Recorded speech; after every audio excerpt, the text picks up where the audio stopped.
കൃഷ്ണ. ബ്രഹ്മമുഹൂർത്തത്തിൽ ഉണർന്ന് നിർമാല്യ ദർശനം മുതൽ നിശീഥിനിയിലെ തൃപ്പുക വരെ ഭക്തലക്ഷങ്ങൾക്ക് ആനന്ദമേകുന്ന ഗുരുവായൂർ പുണ്യസങ്കേതം ഇന്ന് ഉത്സവത്തിൻ്റെ 4ാം നാള് സർവാലങ്കാര വിഭൂഷിതനായി നിൽക്കുന്ന ആ സച്ചിദാനന്ദ രൂപം എന്ന ആ കൗതുകം നിറഞ്ഞ ഉണ്ണിക്കണ്ണനായിട്ടാണ് നമ്മുടെ മുമ്പിൽ ഉള്ളത്. ശ്രീലകത്തിൻ്റെ മണിവാതിൽ തുറക്കുമ്പോൾ ചുറ്റുവിളക്കുകളുടെ പ്രഭയിൽ മന്ദഹസിച്ചു നിൽക്കുന്ന പൊന്നുണ്ണിക്കണ്ണൻ. ഒരു കയ്യിൽ ഏറ്റവും പ്രിയമുള്ള നറുവെണ്ണയും മറുകൈയിൽ പ്രപഞ്ചത്തെ മുഴുവൻ പ്രണവനാദത്തിലാഴ്ത്തുന്ന ഓടക്കുഴലും ആണുള്ളത്. ആ തൃപ്പാദങ്ങളിൽ സ്വർണ്ണത്തളകൾ കിലുങ്ങുമ്പോൾ ഭക്ത മനസ്സുകളിൽ ഭക്തിയുടെ ഗംഗാപ്രവാഹമാണ് വരുന്നത്. തെച്ചിയും തുളസിയും താമരയും ചേർന്ന് ഒരുക്കിയ പുഷ്പമാലകൾക്കിടയിൽ തൻ്റെ പ്രിയ ഭക്തരെ അനുഗ്രഹിക്കാൻ വേണ്ടിയിട്ട് പുഞ്ചിരിയോടെ കാത്തു നിൽക്കുന്ന ഭഗവാന്റെ ഇന്നത്തെ വിശേഷപ്പെട്ട ഉച്ചപൂജ അലങ്കാര വർണ്ണനയാണ് കേൾക്കാൻ പോണത്. കണ്ണാ, കൈവിടരുതേ എന്ന പ്രാർത്ഥനയോടെ ആ രൂപം നമുക്ക് മനസ്സിൽ ഹൃദയത്തിൽ ധ്യാനിക്കാം. വലത് കൈയിൽ വെണ്ണ, ഇടത് കൈയിൽ ഓടക്കുഴൽ. ഭഗവാന്റെ അലങ്കാരത്തിലെ ഏറ്റവും പ്രധാനപ്പെട്ട ഭാഗമാണിത്. ഭക്തന്റെ ഹൃദയമാണ് നറുവെണ്ണ. ഭക്തിയോടെ ഒരുകുന്ന ഹൃദയത്തെ ഭഗവാൻ സ്വീകരിക്കുന്നു എന്നതിൻ്റെ പ്രതീകം തന്നെയാണ് വലത് കൈയിലിരിക്കുന്ന വെണ്ണ. ഇടത് കൈയിലെ ഓടക്കുഴൽ ജീവാത്മാവിനെ പരമാത്മാവുമായി സംഗീതത്തിലൂടെ ബന്ധിപ്പിക്കുന്നതിൻ്റെ പ്രതീകമാണ്. ഈ രണ്ട് ചിഹ്നങ്ങളും ഭക്തിയും ജ്ഞാനവും ഒത്തുചേരുന്ന അവസ്ഥയാണ് കാണിക്കുന്നത്. കുഞ്ഞു പാദങ്ങളിൽ സ്വർണ്ണത്തളകളും അരയിൽ പട്ടുകോണകവും കിലുങ്ങുന്ന കിങ്ങിണിയുണ്ട്.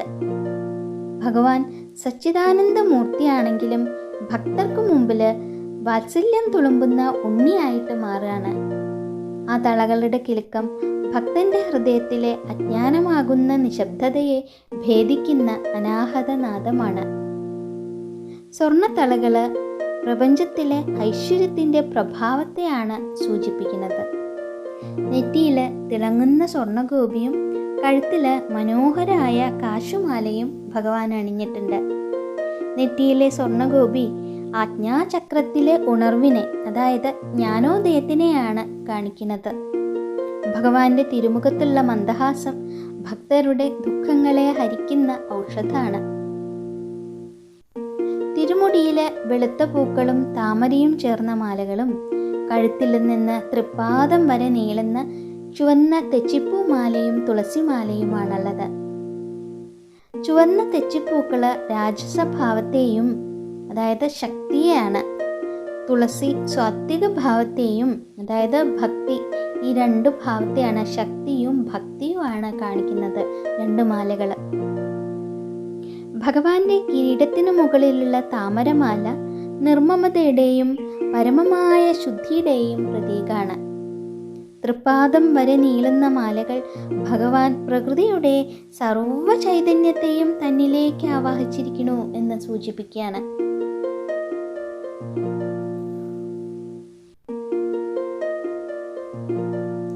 ഉത്സവ ചടങ്ങുകളായിട്ടുള്ള കാഴ്ചശീവേലിയും ശ്രീഭൂതബലിയും ഒക്കെ ഇങ്ങനെ നടക്കുന്നുണ്ട്. ഇതിനിടയിൽ ശ്രീലകത്തെ സന്തോഷത്തോടെ മന്ദഹസിച്ചു നിൽക്കുന്ന ഭഗവാൻ ലൗകികമായ തിരക്കുകൾക്കിടയിലും ഭക്തൻ തൻ്റെ ഉള്ളിലെ ശാന്തി കണ്ടെത്തണം എന്ന സന്ദേശം തന്നെയാണ് നമുക്ക് നൽകുന്നത്. കണ്ണാ, കൈവിടരുതേ ഒരിക്കലും എന്ന പ്രാർത്ഥനയോടെ ഭക്തർ നാമം ജപിക്കുകയാണ്. വെണ്ണയും ഓടക്കുഴലുമായി നിൽക്കുന്ന ആ സച്ചിദാനന്ദ രൂപം ഓരോ ഹൃദയത്തിലും അനുഗ്രഹമായി മാറുകയാണ്.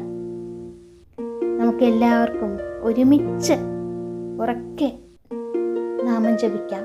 നാരായണ നാരായണ നാരായണ. കൃഷ്ണ ഗുരുവായൂരപ്പ.